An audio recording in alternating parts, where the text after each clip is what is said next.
To jest Kia Picanto, samochód adekwatny do naszych czasów. W końcu i tak większość z nas najczęściej podróżuje samotnie, na przykład dojeżdżając do pracy, a poza tym musimy się liczyć z każdą spaloną kropelką paliwa, bo jest pierońsko drogie. Większość marek ma przedstawicieli tego segmentu, a dziś coś koreańskiego. Prosta konstrukcja, niezły wygląd i kompaktowy rozmiar. Czy warto coś takiego kupić? Oglądaj do końca, a dowiesz się wszystkiego o wyposażeniu, praktyczności, silnikach i typowych usterkach. Zapraszam do oglądania.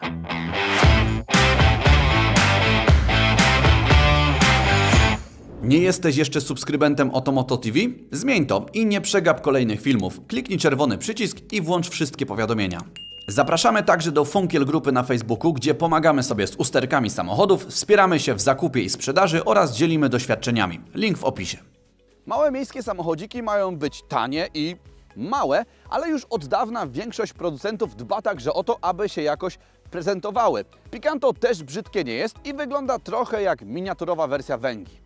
Z przodu grill w kształcie tak zwanego tygrysiego nosa, tyle że w wersji mini. Lampy bardzo mocno zachodzące na błotnik, do tego 3 wloty powietrza i ciekawie wkomponowane światła przeciwmgłowe. Z boku widzimy sylwetkę, która daje nadzieję na miejsce nad głową w drugim rzędzie siedzeń, jedno mocniejsze przetłoczenie i srebrne klamki. Z tyłu już ciekawiej, duże wygięte lampy, a na górze skromny spoiler. Druga generacja tego modelu debiutowała w 2011, lifting przeszła w 2015, a ostatnie egzemplarze zjechały z linii produkcyjnej w 2017 roku. Picanto występuje w wersji 3 i 5-drzwiowej. Wnętrze jest już bardziej europejskie niż koreańskie, nie jest tak bardzo topornie i prosto jak bywało wcześniej w tej marce. Zobaczcie, nie brakuje tutaj ciekawych kształtów, mamy jakąś ozdobną listwę. Do tego nasz egzemplarz ma jasną tapicerkę, praktycznie nie ma tutaj czarnych plastików, no wygląda to fajnie. Materiały same twarde tworzywa, które na szczęście nie trzeszczą podczas jazdy, to spasowanie jest tutaj w porządku. Jeśli chodzi o zużycie, to nasz egzemplarz ma około 100 000 kilometrów przebiegu i zużycia tutaj nie widać. Jedynie kierownica poddała się wytarciu, ale i tak nie jest to jakoś mocno zauważalne. Na środku przed nami duży panel radia, który składa się ze średnich rozmiarów wyświetlacza monochromatycznego podświetlanego na czerwono, który jest czytelny. Do tego kilka dużych przycisków. Te, jak widzimy, są ułożone w takich okrągłych grupach, a wewnątrz nich znajdują się pokrętła, które moim zdaniem mogłyby być większe, bo te nie są do końca wygodne. Na górze jeszcze miejsce na płytę CD oraz przycisk od tak zwanego trybu nocnego albo też dark. Dalej mamy panel klimatyzacji. Tutaj pokrętła już mają odpowiedni rozmiar, a nawet może i troszeczkę za duży. Jest najprościej jak się dało. 2 guziczki, 3, a w zasadzie 4 pokrętła, prosto i intuicyjnie. Pod spodem taka praktyczna przestrzeń. Mamy schowek, 2 gniazda zapalniczki, port USB oraz AUX i 2 uchwyty na kubki, które tak zmyślnie nam się wysuwają. Poproszę kubek. No i trzeba przyznać, że tutaj jest pozytywne zaskoczenie, bo nasz dość wysoki kubek termiczny mieści się bez problemu w tej przestrzeni. No i stabilnie się trzyma. Test zdany jak najbardziej. Hopsa! Dźwignia zmiany biegów? To sreberko na górze wygląda nieco tandetnie, ale przynajmniej mieszek jest z takiej jakby skórki.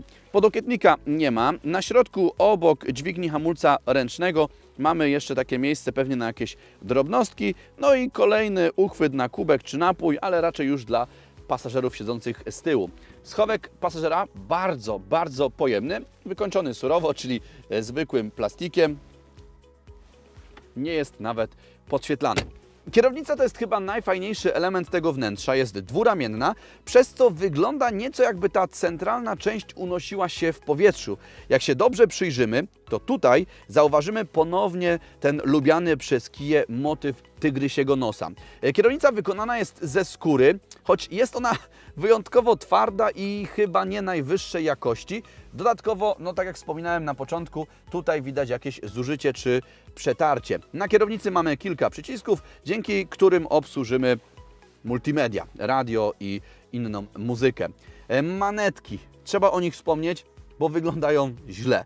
Wyglądają bardzo przestarzale i chyba nie zmieniły się od 20 czy może nawet 30 lat. Zegary są raczej minimalistyczne, są podzielone na 3 części, a największą z nich zajmuje prędkościomierz, pod którym znajdziemy także mały wyświetlacz komputera pokładowego. W sumie jest on zwyczajny, niespecjalnie rozbudowany. Najgorsze jest jednak to, że obsługujemy go tym przyciskiem umieszczonym tuż przy zegarach, co sprawia, że jego używanie podczas jazdy nie należy do bezpiecznych ani wygodnych.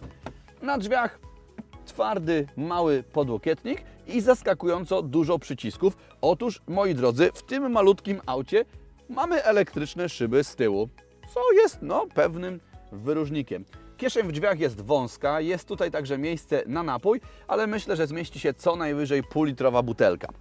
Fotele są ok, mają niezłe trzymanie boczne, ale za to siedzisko jest trochę krótkie. Regulacja oczywiście manualna i to w podstawowym zakresie, bez odcinka lędźwiowego. Ale za to miejsce pozytywnie zaskakuje, bo nie brakuje go w żadnym kierunku, zarówno nad głową, jak i na boki jest w porządku. No i co ważne, dzięki temu, że tutaj jest taka przestrzeń, kolano nigdy praktycznie nie wchodzi w kontakt z twardym plastikiem. Zobaczmy, jak będzie z tyłu. Muszę przyznać, że wsiada się tutaj wygodnie. Drzwi są całkiem duże, a do tego szeroko się otwierają.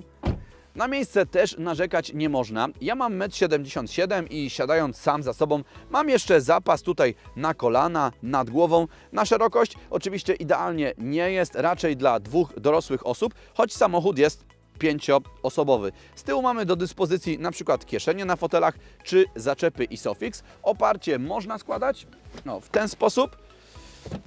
Ale cóż, przewieziemy może dłuższe przedmioty. Niestety jest spory uskok, co widać na załączonym obrazku. No to sprawdźmy zdolności transportowe. Bagażnik ma 200 litrów pojemności. Jest to wynik średni w segmencie A. Istotny z praktycznego punktu widzenia jest kształt kufra i od niego tak naprawdę zależy, co będziemy mogli tutaj przewieźć. Jak widać, w takim scenariuszu zmieściła się największa walizka z naszego zestawu testowego. W bagażniku pod podłogą mamy miejsce na koło dojazdowe oraz lewarek. Jest oczywiście półeczka, którą łatwo można zdemontować, dzięki czemu na przykład zmieścimy w pionie 2 średnie walizki. I choć nie wygląda to jakoś super bezpiecznie, bo nie ma tutaj żadnej przegrody, to można uznać, że nie ma szans, aby te walizki przedostały się tam do przestrzeni pasażerskiej. Zamykamy i ruszamy w drogę. Kia należy do tego samego koncernu co Hyundai, ale mam wrażenie, że mniej ludzi kojarzy ten układ. A przecież fuzja odbyła się nie aż tak dawno, bo w 1999 roku. Do czego zmierzam? Otóż Picanto to brat i10 i oba powstały na tej samej płycie podłogowej. Zawieszenie to bardzo prosta konstrukcja. Z przodu MacPherson, z tyłu belka skrętna. Zestrojone jest raczej miękko, komfortowo, jak to często bywa w autach tego segmentu, ale i tak na większych wybojach nie zawsze daje sobie radę i możemy usłyszeć jakieś nieprzyjemne dźwięki. Poza tym to auto, jak na swój gabaryt i przeznaczenie, prowadzi się nieźle. Raczej przypasuje tym, którzy lubią spokojną i komfortową jazdę, ale w jakiś ostrzejszy zakręt też możemy wejść na prędkości. Jak dla mnie jeszcze układ kierowniczy jest zbyt delikatny, to znaczy siła wspomagania jest zbyt silna. Na trasie to nie pomaga, ale pewnie przy parkowaniu docenimy. Dzisiaj testuję egzemplarz z 2011 roku. Pod maską litrowa jednostka o mocy 69 koni mechanicznych, która jest powiedzmy dyplomatycznie kierowana do ruchu miejskiego. Pozwala osiągnąć setkę w 14,4 sekundy i rozpędzić to malutkie auto do 153 km/h. Próba elastyczności znajduje się poza strefą komfortu tego samochodu. To znaczy powyżej 60 km/h kończy się dynamika, a rozpoczyna walka z czasem. Ale i tak trzeba sprawdzić. 95 Nm, przybywajcie. Czas potrzebny na przyspieszenie od 60 do 90 km/h to 9,4 sekundy. Próba na biegu trzecim i naprawdę wysoko kręciłem ten samochód, bo on potrzebuje obrotów, żeby coś się tutaj zadziało. Wrażenia może nie są tragiczne, bo jakoś mocno odczuwamy tutaj prędkość, ale liczby nie kłamią. Teraz od razu przejdziemy do kolejnego testu, czyli do testu wygłuszenia wnętrza. Chwytam za decybelomierz i czas na pomiar. Wynik to 64 dB, a pomiar z autostrady zobaczycie w tabeli. Prawie wszystkie te malutkie auta miejskie zbudowane są podobnie. Króciutki przód, sporo przeszkleń i niemal pionowy tył. Tutaj jest podobnie. Co prawda słupek C jest bardzo szeroki, ale i tak z widocznością czy manewrowaniem nie ma tutaj najmniejszego problemu. Kia Picanto wypadła nieźle w testach zderzeniowych. Dostała 4 gwiazdki od NCAP. Dużą zaletą tego auta jest bogate wyposażenie, jeśli chodzi o bezpieczeństwo bierne, np. co najmniej 6 poduszek powietrznych. Litrowy silniczek jest ekonomiczny, choć nie można tak powiedzieć w kontekście jazdy autostradowej, która wymaga osiągania prędkości niemal maksymalnej dla tego samochodu. Ale o tym, jak wypadł w naszym teście spalania, który przeprowadziliśmy na trasie, na autostradzie oraz w mieście, możecie przekonać się spoglądając na grafikę. Ceny zaczynają się od około 14 000 złotych. O dziwo, można znaleźć egzemplarze ze sporymi przebiegami, nawet ponad 300 000 kilometrów. Za najdroższe przyjdzie nam zapłacić 30 000 złotych, ale poniżej tej kwoty też jest spory wybór samochodów z polskiego salonu z niskim przebiegiem. Pełną listę ogłoszeń tego modelu na Otomoto możecie przejrzeć tradycyjnie, klikając w link w prawym górnym rogu albo w opisie. Silników jest tyle, co kot napłakał. Nie ma nawet diesla. Wspominam o tym, bo spokrewniony model i10 może mieć pod maską 1.1 CRDI z 3 cylindrami, czyli miejskiego mikrodieselka. Ale w Kii wygląda to nieco inaczej. Zacznijmy od 1.0 z 3 cylindrami. Silnik ze zmiennymi fazami rozrządu CVVT, wtryskiem MPI oraz hydrauliczną kompensacją luzów zaworowych. Ma 69 koni mechanicznych i raczej słabe osiągi, choć porównywalne do konkurencji. 95 Nm osiąga przy 3500 obrotach na minutę, więc niby nie trzeba mocno kręcić, ale to nadal tylko 95 Nm. Ta jednostka ma rozrząd napędzany paskiem, który wymienia się dość często, bo co 60 000 km. Kia dawała możliwość zamówienia tej wersji silnikowej z zasilaniem LPG. Instalacja fabryczna ma swoje zalety, np. wskaźnik poziomu gazu znajduje się na desce rozdzielczej. Zapytacie, no ale po co do tak oszczędnego samochodu montować gaz? No po to, żeby było jeszcze bardziej oszczędnie, albo po to, żeby móc narzekać nie tylko na to, że paliwo już ponad 6 zł kosztuje, ale także na to, że gaz prawie 3,50. Drugi silnik ma 200 cm3 więcej, czyli 1,2 litra.